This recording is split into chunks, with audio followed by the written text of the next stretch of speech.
If you are a co-working space operator or you simply just run Google Ads for your co-working or flex space and you're looking for a new revived Google Ad strategy in order to amplify the number of leads coming through your ads, this is definitely the video to keep watching, because I'm going to reveal the behind the scenes secrets on how you can really squeeze as many leads out of your campaigns as possible. But before that, I wanted to quickly introduce myself. My name is Michelle Kopp. I'm the founder of Level 28 Media, and I help co-working or flex spaces generate leads from Google Ads. And I also work with a lot of other local businesses as well for lead generation on Google Ads. So if you are interested in having your campaigns audited, check out the description below so that you can reach out to me. Or if you're looking for long-term management, I'm happy to have a discussion with you as well. So let's go ahead and dive into the Google Ads pay-per-click strategy for co-working spaces. But before I go ahead and do that, I wanted to share a high-level overview, case study, whatever you want to call it, of a co-working client that was able to generate 154 conversions in a 60-day period. So this is a really strong result I wanted to share. 154 conversions over a 60-day period, spent 13.7K, but we're able to get the cost per conversion to around $89. So this is really affordable compared to other industries and other markets that I typically see with co-working spaces. And I'm sure if you know too, if you've been running ads, you've seen that office space keywords are very, very expensive. Sometimes, in the $30 to $50 range. So to be able to get a cost per conversion at $89 is really, really strong. And can we do better? Absolutely. But of course, it's going to take some more time. So this account is really starting to mature, but just sharing from a high level what you could see. But I also wanted to say that not every market is going to perform this way. It's going to depend on the competition. It's going to depend on a lot of other factors. So please keep that in mind, and don't expect that if you follow these strategies exactly that you're going to be getting these same results, because it varies dramatically and the market's changing all the time. So that being said, let's talk about some of the high-level strategies behind the scenes in order for you to generate as many leads as possible from your Google Ads campaigns. And I'll go ahead and take you through that first. First thing that we want to talk about is budget. So I already shared with you that when it comes to co-working spaces, if you're going to do it, you need to have, if you want to run a successful Google Ads campaign that's generating consistent leads, you need to fund a sufficient budget, because what's going to happen is if you don't fund enough, it's pretty much like driving a car with very little gas. You'll get somewhere eventually, but you're not going to get there fluidly, and you're going to stop, go. So you need to make sure that you are funding enough budget. And if you're wondering what type of budget you should be at in order to be generating a certain amount of leads, feel free to reach out, and I'm more than happy to help do a forecast for you.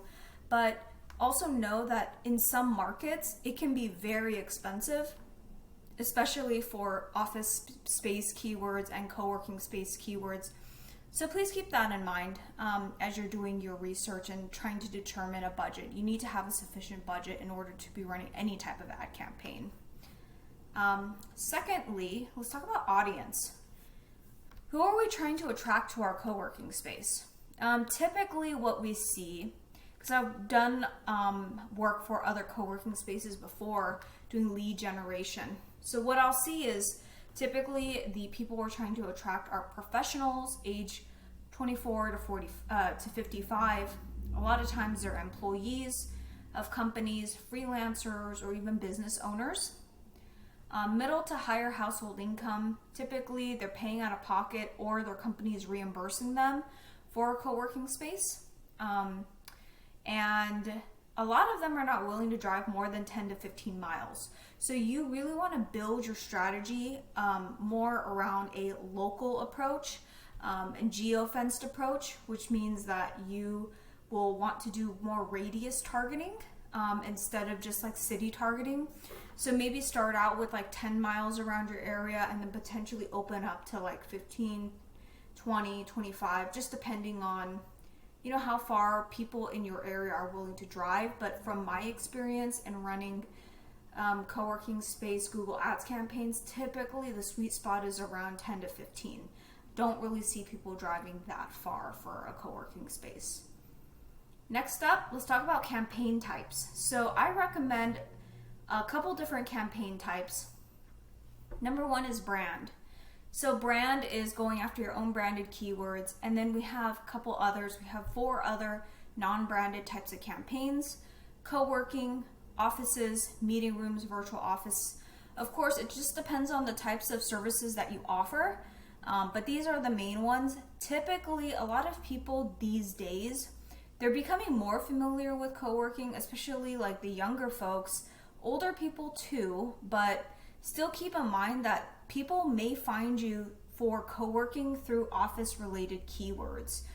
So it is really important to have office keywords in there, especially if you do have offices that you need to lease, because those typically tend to generate a lot more revenue than just, you know, offering a co-working membership. But definitely have a mix of co-working and office space keywords in there, and also geo-modify it, which means that if you're in Los Angeles, you want to say co-working in Los Angeles or Orange County, wherever you're at, you want to have geo-specific campaigns. And then just also think about, if you're thinking about profitability and what types of campaigns you really want to hone in on, really just think about where you want to focus your budget on and how much to allocate, because you might not want to put all of your budget in virtual office, because virtual office might only bring you in $100 a month versus offices where you can get someone to lease out an office for $600 to $1,000 a month. So keep that in mind. I know that right now is kind of a challenging time for everyone in the flex space industry for co-working operators, because it's really hard to lease out offices. But definitely something to consider as you're building out your different campaign types. Next is conquesting. So going after competitor keywords, that could be a great win as well. So definitely consider that if you have the budget. Next up, let's talk about landing pages. Landing pages, what would you want to include on a landing page? So instead of sending traffic to a website, you can send traffic to a landing page, because you keep people focused on a specific page instead of sending them to a website where there's so much information and people get so overwhelmed. So I'm going to talk about a couple different things. Offers. If you want to attract people into your co-working space, definitely have some type of offer. The most common offer that I see is like a free day pass, but if you want something different, try something a little bit more unique. Maybe it's try us out for a week for $99 or something like that. So something where maybe something that's really attractive to get people to come in and hopefully keep them to continue coming in. On your landing page, also mention amenities. So what do you have? Do you have a gym? Do you have a cafe? What do you have that's different? And leading into that third bullet is what makes you different than other competitors in your area.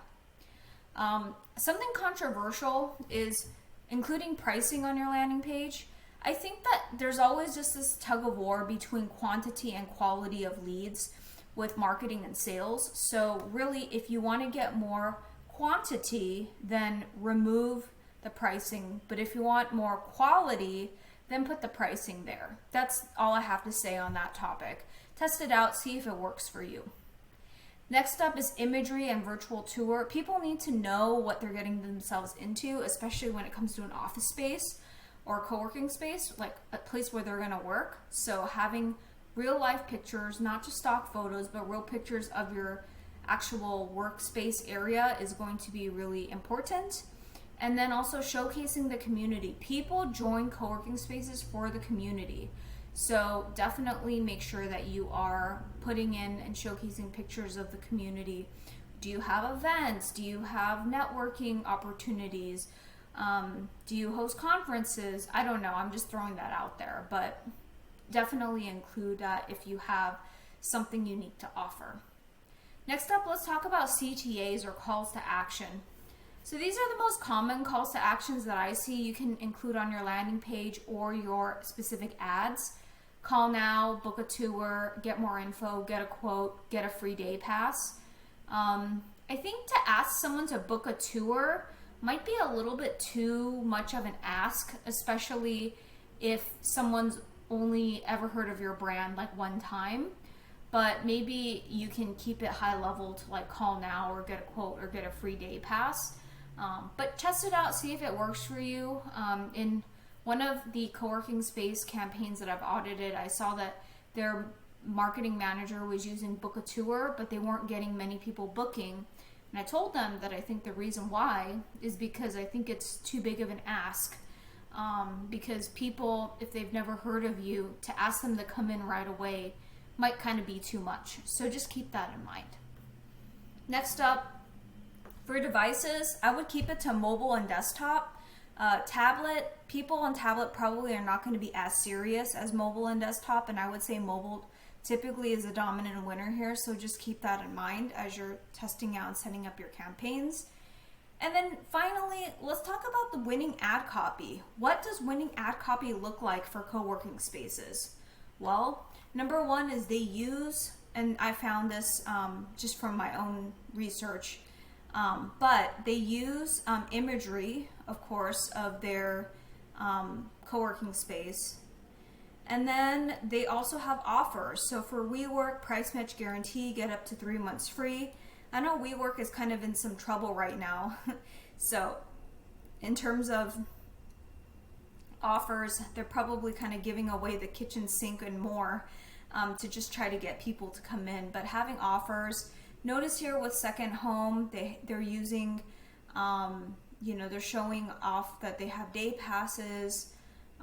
But here I didn't necessarily see an offer come in on their ad, but I think that the picture does a really good job. It says the location that it's in, talks about private garden office in LA, and then, Second Home in Hollywood, book your free tour.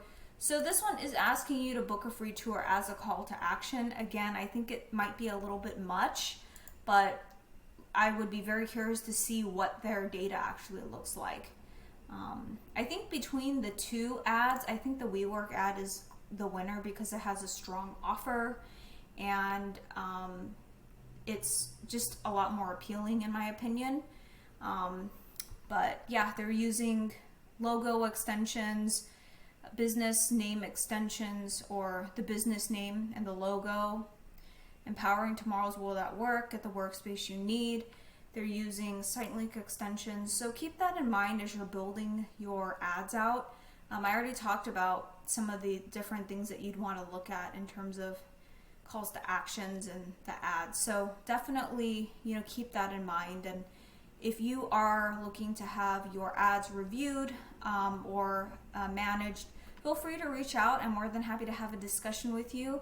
And if you found this video helpful, I would love it if you can give it a thumbs up, as well as subscribe to this channel, and I'll see you in the next one. Thank you.